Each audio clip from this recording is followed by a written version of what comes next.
Beginning Monday night at around 9:30, we responded to the reports of shots fired in the area of Green Meadows.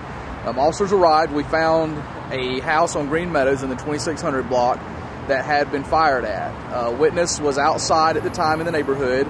The witness reported a gold or silver passenger car that was on Green Meadows that had stopped in front of the home and had fired at least 2 shots at the residence. The residents did have the family at home at the time. Fortunately, no one was hit. There were no injuries reported at that shooting. The witness began to naturally run when the shots were fired, and we believe that the shooters may have seen the witness at that point. They stopped their vehicle in front of the witness's house, fired at least 1 shot at the witness. That witness was also not hit, not injured in that incident, and the vehicle continued to flee the area. The best reports that we had from the witness at that time was a gold or silver passenger car. That's what we began looking for. We canvassed the area. We found a home with a surveillance system. Investigators located a vehicle that was in the area around the time of the shooting that matched the description given by the witness, and it's the vehicle that they believe is involved in the incident. That vehicle has been shared through social media and through the news media. And we're looking for tips and information on that vehicle. Now, we have received a number of tips since putting out the initial press release. We've also gone through some photo enhancements, comparing our image to other vehicle images on the internet, and investigators are working to try and determine a make and model of that suspect vehicle.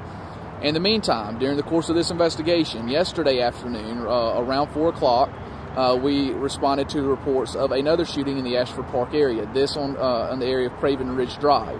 Officers arrived in the area and found evidence of at least 1 shot being fired. However, where that round went could not be found. We did not find a house, a structure, or anything that was struck by the bullet. So we're unsure what was shot at or if anything was shot at. Again, no one was hit and there were no injuries. Officers again canvassed the area looking for clues, talking to witnesses. We received reports of a silver passenger car, possibly a Mercedes model. That's not yet confirmed, but we did get that out of witnesses in the most recent shooting, and that vehicle description is consistent and similar to the vehicle used Monday night. So at this point, we believe the two could be related. Again, there's no information that leads us to believe as to why this area was targeted. The first house that was shot at, we have no evidence of criminal activity or involvement at that home. The homeowners have lived there for a number of years. There's no reported problems with neighbors. There's no rhyme, reason, or any indications as to why they would have been a target of a shooting. So at this point, investigators believe that they are dealing with either a random act of violence or a situation where another home was meant to be a target in the area for an unknown reason, and the suspects mistakenly targeted and shot at this house. So anyone with information as to why another house in that Ashford Park area may have been a target, we would like to hear about that and begin working those angles to determine, is there some other area that would have a reason to be a victim of this, and this was a mistaken identity type case. Is this a random act? Does anyone have information about why this would be a random act? Any information that can be shared to help investigators, we are asking those individuals to call us directly. We have received we've received a lot of information on social media that is beginning to escalate and getting exaggerated out of hand to a certain point, and that information is not coming directly to us. And when it goes out through social media and has a chance to kind of get blown out of proportion, it hurts the investigation rather than helping the investigation. So what we're asking is, anyone with direct knowledge, or if they feel they have direct information about this or what could be related in this case, they need to call us directly and avoid putting it on social media in the beginning. Let us investigate the information. Let us investigate what you give us to find out, is it viable information? Is it accurate information? Could it be involved? And then allow us to share the information with the public once we've confirmed it. We have a lot of information that we've not shared on social media yet because it's not confirmed, and we don't want to cause undue alarm in the community, but we also don't want to give any type of false information. So anything that we have that we feel will benefit the public safety, we're getting that out, and then anything that we have that will give the public information as to why this occurred, we're going to get that out. But again, we have to first find out why it occurred before we can share that information. So that's where we're at now. That's what we're working on at this point.